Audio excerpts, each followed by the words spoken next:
हे guys, good evening.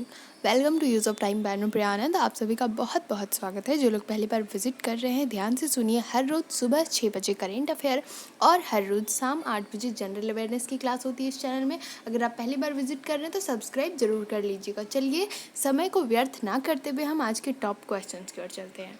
Question number 1 ध्यान से देखिए। कास्ट शब्द किस भाषा से लिया गया है? ऑप्शन देखिएगा, 1 पुर्तगाली, 2 डच, 3 जर्मन या 4 अंग्रेजी।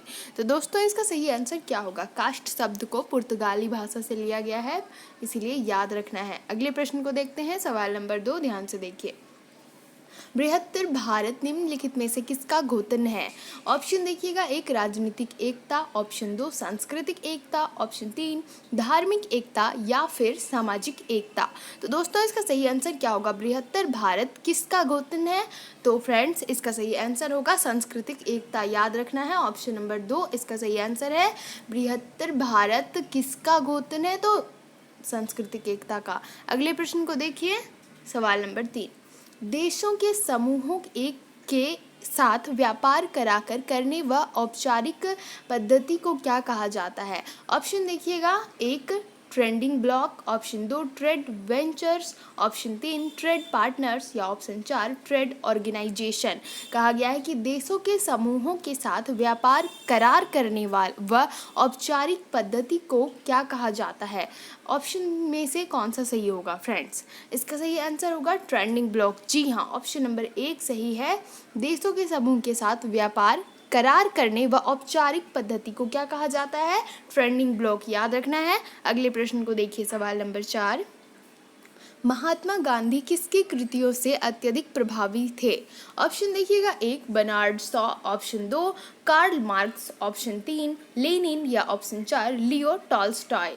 तो दोस्तों इसका सही आंसर क्या होगा? फ्रेंड्स महात्मा गांधी किसकी कृतियों से अत्यधिक प्रभावी थे? तो इसका सही आंसर होगा लियो टॉल्स्टॉय। जी हाँ, ऑप्शन नंबर 4 इसका सही आंसर है। याद रखना है। अगले प्रश्न को देखिए। सवाल नंबर 5, तट पर अधिक बल के साथ पहुंचने वाली भूकंपी सागर तरंगों को क्या कहा जाता है? ऑप्शन देखिएगा, 1 ज्वारभाटा, 2 सुनामी, 3 धारा यानी कि करंट या 4 चक्रवात साइक्लोन। दोस्तों इसका सही आंसर क्या होगा? फ्रेंड्स तट पर अधिक बल के साथ पहुंचने वाली भूकंपी सागर तरंगों को क्या कहा जाता है? तो इसका सही आंसर होगा सुनामी। किसमें है? ऑप्शन 2 में सुनामी सही आंसर होगा। तट पर अधिक बल के साथ पहुंचने वाली भूकंपी सागर तरंगों को कहा जाता है सुनामी। याद रखना है। अगले प्रश्न को देखिए। सवाल नंबर 6 ध्यान से देखिए। क्वेश्चन नंबर 6, पवन की अपवाहन क्रिया के कारण बने गर्तों को क्या कहा जाता है? ऑप्शन देखिएगा फ्रेंड्स, 1 प्लाया, 2 यारडांग, ऑप्शन 3 वायु घृष्टासम या 4 बालू टिप्पा। तो टिब्बा। तो कौन सा सही होगा फ्रेंड्स? इसका आंसर कहा गया है कि पवन की अपवाहन क्रिया के कारण बने गर्तों को क्या कहा जाता है? तो फ्रेंड्स इसका सही आंसर होगा यारडांग। जी हाँ, इसमें ऑप्शन 2 सही है। याद रखना है। अगले प्रश्न को देखिए। सवाल नंबर 7 क्वेश्चन नंबर 7 ध्यान से देखिए। अधिकतम जैव विविधता वाला प्रदेश निम्नलिखित में से किस प्रकार का होता है? ऑप्शन देखिएगा, 1 उष्णकटिबंधीय, 2 शीतोष्ण, 3 मानसूनी या 4 विषुवतीय। तो दोस्तों इसका सही आंसर क्या होगा? अधिक जैव विविधता वाला प्रदेश निम्नलिखित में से किस प्रकार का होता है? तो फ्रेंड्स उष्णकटिबंधीय। जी हाँ, ऑप्शन नंबर 1 सही है। उष्णकटिबंधीय जैसा होता है। अगले प्रश्न को देखिए। सवाल नंबर 8, यदि पूर्ण तरंग दिष्टकारी के निवेश आवृत्ति n है तो निर्गत आवृत्ति क्या होगी? ऑप्शन देखिएगा, 1 n/2, option 2 n, option 3 3n/2 या ऑप्शन 4 2n। कहा गया है कि यदि पूर्ण तरंग दिष्टकारी फुल वेव रेक्टिफायन की निवेश आवृत्ति इनपुट फ्रीक्वेंसी n है तो निर्गत आवृत्ति यानी कि आउटपुट फ्रीक्वेंसी क्या होगी? तो फ्रेंड्स इसका सही आंसर होगा 2n यानी कि ऑप्शन नंबर 4 इसका सही आंसर है। याद रखना है। अगले प्रश्न को देखिए। सवाल नंबर 9 क्वेश्चन नंबर 9 ध्यान से। वातावरण के अंदर क्षैतिज ऊष्मा अंतरण को को क्या कहा जाता है? ऑप्शन देखिएगा, 1 चालन, ऑप्शन 2 वाहन संवहन, या ऑप्शन 3 अवशोषण, या 4 अभिवहन। तो दोस्तों इसका सही आंसर क्या होगा? वातावरण के अंदर क्षैतिज ऊष्मा अंतरण को क्या कहा जाता है? तो संवहन। याद रखना है, ऑप्शन नंबर 2 इसका सही आंसर है, याद रखें। अगले प्रश्न को देखिए, सवाल नंबर 10, क्वेश्चन नंबर 10, ध्यान से देखिए। अगर आप इससे पिछली वीडियो को अगर देखना चाहते हो तो मैंने आई बटन पर डाल रखी है, आप वीडियो देख सकते हो, और नीचे भी बहुत सारे वीडियोस के लिंक है, आप नीचे भी वीडियो देख सकते हो। अगर स्पेशली कोरोना की वीडियो देखना चाहते हो आप, तो मैंने प्लेलिस्ट बना रखी है, आप कोरोना की वीडियो देख सकते हो। अगर मोस्ट इंपॉर्टेंट मैंने जो वीडियो बना रखी है वंदे भारत मिशन की, इसरो की, G7 की, ग्रुप ऑफ 7, और भी बहुत सारे क्वेश्चन हैं जो कि उसके लिए मैंने मोस्ट इंपॉर्टेंट करके एक प्ले बना रखी है, आप उस पर देख सकते हो। और करेंट अफेयर की भी प्ले है और जनरल अवेयरनेस की भी। आप ये सारे प्लेलिस्ट में जाकर आपको जो क्वेश्चन देखनी है वो वाली आप देख सकते हो और अपनी तैयारी कर सकते हो अच्छी तरह से। और डेली सुबह करेंट अफेयर 6 बजे और शाम 8 बजे जनरल अवेयरनेस मिलेगी आपको। इस चैनल को सब्सक्राइब जरूर कर लीजिएगा। देखिए सवाल नंबर 10, भारतीय मानक समय किस रेखांश पर अपनाया जाता है? ऑप्शन देखिएगा, 1 75.5 डिग्री रेखांश, ऑप्शन 2 82.5 डिग्री रेखांश, या ऑप्शन 3 90.5 डिग्री रेखांश, या ऑप्शन 4 0 डिग्री रेखांश। दोस्तों इसका सही आंसर क्या होगा? भारतीय मानक समय किस रेखांश पर अपनाया जाता है? तो 82.5 डिग्री रेखांश, यानी कि ऑप्शन नंबर 2 सही है, याद रखना है। अगले प्रश्न को देखिए, सवाल नंबर 11, भारत में सही मायने में किसे स्थानीय स्वशासन का जनक कहा जाता है? ऑप्शन देखिएगा, 1 Lord Mayo, 2 Lord Ripon, 3 Lord Curzon, या 4 लॉर्ड क्लाइव। तो दोस्तों इसका सही आंसर क्या होगा? फ्रेंड्स, भारत में सही मायने में किसे स्थानीय स्वशासन का जनक कहा जाता है? तो फ्रेंड्स लॉर्ड रिपन को, यानी कि ऑप्शन नंबर 2 आपका सही है, याद रखना है लॉर्ड रिपन को। अगले प्रश्न को देखिए, सवाल नंबर 12, क्वेश्चन नंबर 12, राज्य नीति के निर्देशक सिद्धांतों को निम्नलिखित में से किसमें से अपनाया गया था? ऑप्शन देखिएगा, 1 ब्रिटिश संविधान, 2 स्विस संविधान, 3 US संविधान, या 4 आयरिश संविधान। तो दोस्तों इसका सही आंसर क्या होगा? क्या लगता है आपको? राजनीति के निर्देश सिद्धांतों को निम्नलिखित में से किसमें से अपनाया गया था? तो फ्रेंड्स इसका सही आंसर होगा ऑप्शन नंबर 4 आयरिश सिद्धांत। जी हाँ, ऑप्शन नंबर 4 सही आंसर है, याद रखें। अगले प्रश्न को देखिए, सवाल नंबर 13, सूर्य के बाद पृथ्वी से सबसे नजदीकी तारा कौन सा है? ऑप्शन देखिएगा, 1 वेग, 2 सीरियस, 3 प्रोक्सिमा सेंटोरी, या 4 अल्फा सेंटोरी। तो दोस्तों इसका सही आंसर क्या होगा? फ्रेंड्स इसका सही आंसर होगा प्रोक्सिमा सेंटोरी। जी हाँ, ऑप्शन नंबर 3 इसका सही आंसर है। अगर आप मुझे टेलीग्राम, ट्विटर, इंस्टाग्राम या फेसबुक पे फॉलो करना चाहते हो तो आप मुझे मैंने नीचे डिस्क्रिप्शन में लिंक डाल रखी है, आप मुझे फॉलो कर सकते हो। और अगर आपके पास टेलीग्राम है, आप अगर सर्च करना चाहते हो तो यूज़ ऑफ टाइम भानुप्रिया आनंद आप टेलीग्राम में सर्च करते हो तो आपको वहाँ पर हमारा चैनल मिल जाएगा, आप उसे ज्वाइन कर लीजिएगा। उसमें डेली सुबह के करेंट अफेयर और हर रोज शाम 8 बजे वाली जनरल अवेयरनेस मिल जाएगी आपको, जिससे कि आपकी तैयारी होती रहेगी जोरदार। चलिए देखिए अगले प्रश्न को, सवाल नंबर 14, क्वेश्चन नंबर 14, लोकतंत्र के 2 रूप कौन से हैं? ऑप्शन देखिएगा, 1 संसदीय और अध्यक्षात्मक, ऑप्शन 2 प्रत्यक्ष और अप्रत्यक्ष, ऑप्शन 3 राजतंत्रीय और गणतंत्र, या ऑप्शन 4 संसदीय और राजा। तो दोस्तों इसका सही आंसर क्या होगा? फ्रेंड्स इसका सही आंसर होगा संसदीय और अध्यक्षात्मक। जी हाँ, ऑप्शन नंबर 1 इसका सही आंसर है। कहा गया है कि लोकतंत्र के 2 रूप कौन से हैं? तो ऑप्शन नंबर 1 सही है, याद रखना है। अगले प्रश्न को देखिए, सवाल नंबर 15, संविधान इतर निकाय कौन सा है? ऑप्शन देखिएगा, 1 भाषा आयोग, 2 योजना आयोग, 3 निर्वाचन आयोग, या 4 वित्त आयोग। तो दोस्तों इसका सही आंसर क्या होगा? संविधान इतर निकाय कौन सा है? तो इसका सही आंसर होगा ऑप्शन नंबर 2 योजना आयोग, याद रखना है, ऑप्शन नंबर 2 सही है। अगले प्रश्न को देखिए, सवाल नंबर 16, भारत का प्रधानमंत्री निम्नलिखित में से किस प्रक्रिया से बनाया जाता है? ऑप्शन देखिएगा, 1 निर्वाचन, 2 नियुक्ति, 3 मनोनयन या 4 चयन। तो दोस्तों इसका सही आंसर क्या होगा कि भारत का प्रधानमंत्री किस प्रक्रिया से बनाया जाता है? तो फ्रेंड्स नियुक्ति के द्वारा भारत का प्रधानमंत्री बनाया जाता है, याद रखना है। ऑप्शन नंबर 2 सही है। अगले प्रश्न को देखिए, सवाल नंबर 17। निम्नलिखित में से कौन सी अखिल भारतीय सेवा नहीं है? ऑप्शन देखिएगा, 1 भारतीय प्रशासनिक सेवा, ऑप्शन 2 भारतीय पुलिस सेवा, ऑप्शन 3 भारतीय विदेश सेवा या ऑप्शन 4 भारतीय वन सेवा। तो दोस्तों इसका सही आंसर क्या होगा? फ्रेंड्स निम्नलिखित में से कौन सी अखिल भारतीय सेवा नहीं है? तो इसका सही आंसर होगा भारतीय विदेश सेवा। ये अखिल भारतीय सेवा नहीं है, इसलिए ऑप्शन नंबर 3 सही है, याद रखना है। अगले प्रश्न को देखिए, सवाल नंबर 18। सुंदरवन के जंगल को क्या कहा जाता है? ऑप्शन देखिएगा, 1 गुल्ब जंगल, स्क्रब जंगल, ऑप्शन 2 मैनग्रोव, ऑप्शन 3 पर्णपाती जंगल, ऑप्शन 4 टुंड्रा। तो दोस्तों इसका सही आंसर क्या होगा? और क्वेश्चन कहा गया है कि सुंदरवन के जंगल को क्या कहा जाता है?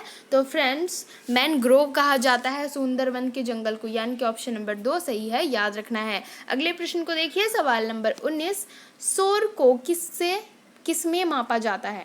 ऑप्शन देखिएगा, 1 वाट, 2 रैम, 3 सेंटीग्रेड या 4 डेसिबल। तो दोस्तों इसका सही आंसर होगा डेसिबल। शोर को मापा जाता है डेसिबल में, याद रखें। अगले प्रश्न को देखिए, सवाल नंबर 20।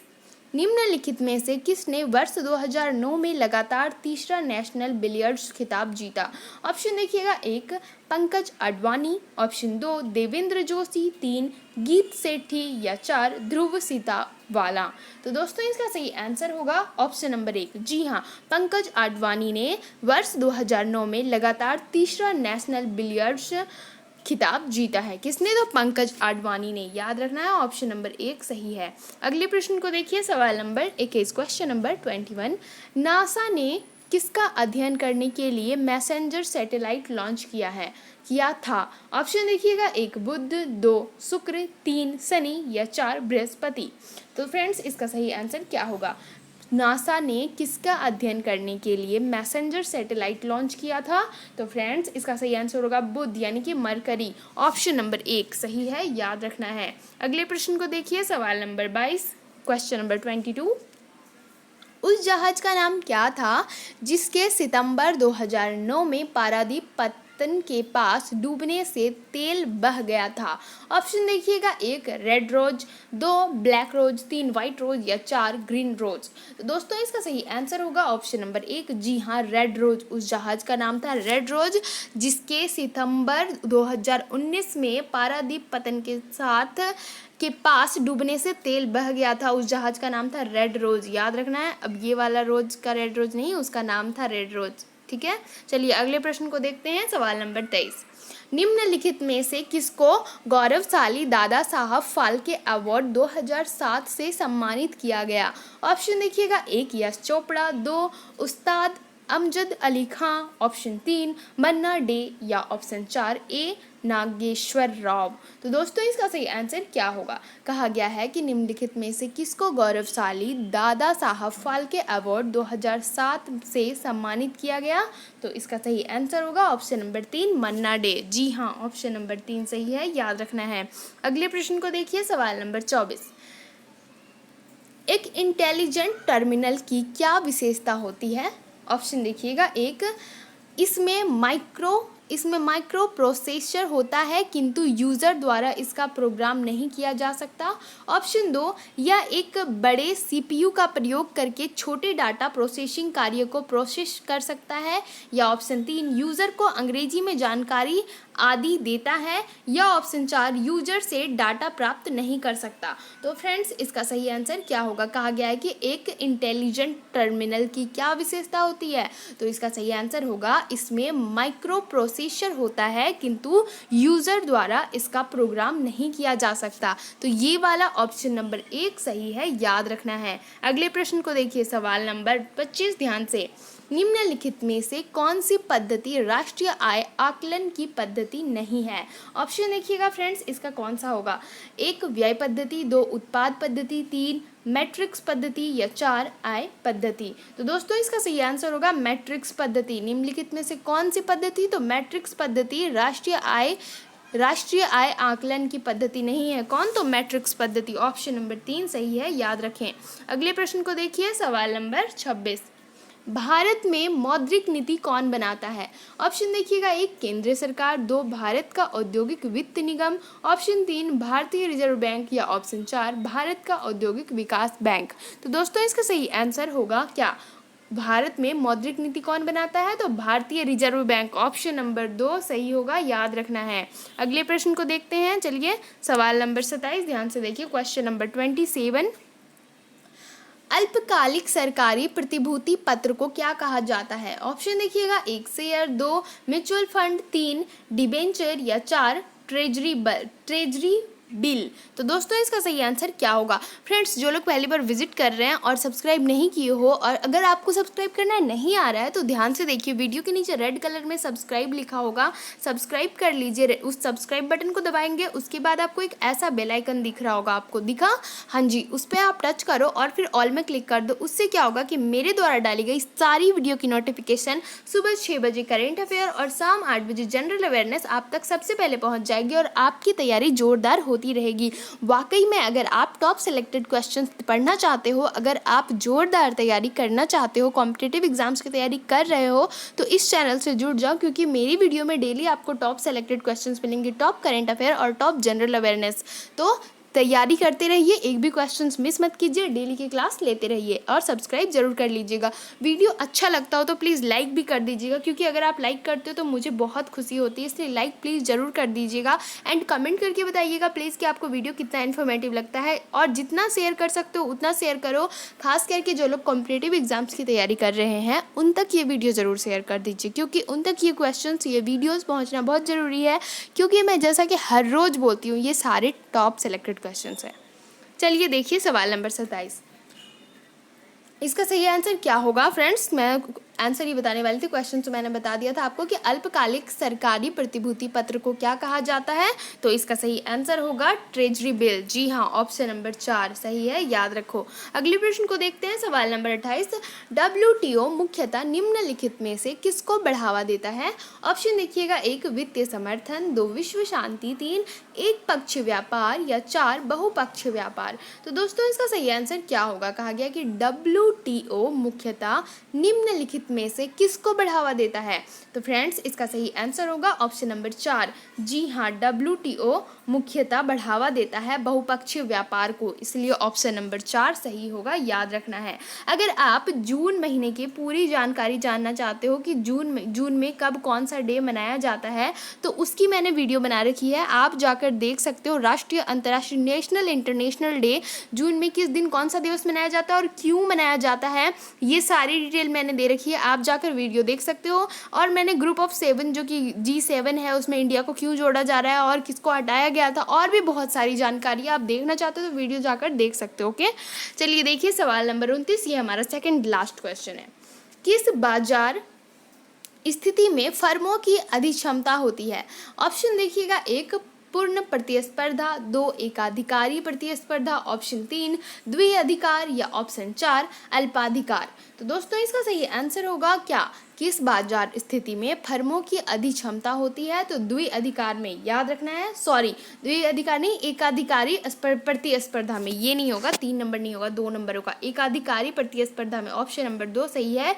किस बाजार की स्थिति में? तो एकाधिकारी प्रतिस्पर्धा की स्थिति में फर्मों की अधिक क्षमता होती है। अगले प्रश्न को देखिए, सवाल नंबर 30, ये हमारा अंतिम प्रश्न है। कीमत सिद्धांत को यह भी कहा जाता है क्या? ऑप्शन देखिएगा, 1 समष्टि अर्थशास्त्र, ऑप्शन 2 विकास अर्थशास्त्र, ऑप्शन 3 लोक अर्थशास्त्र या ऑप्शन 4 व्यष्टि अर्थशास्त्र।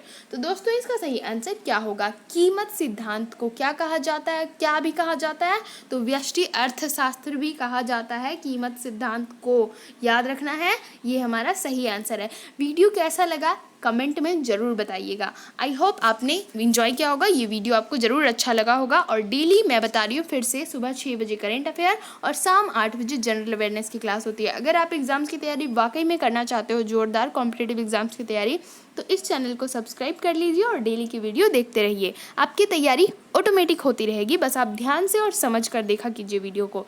Thank you, thanks for watching my video.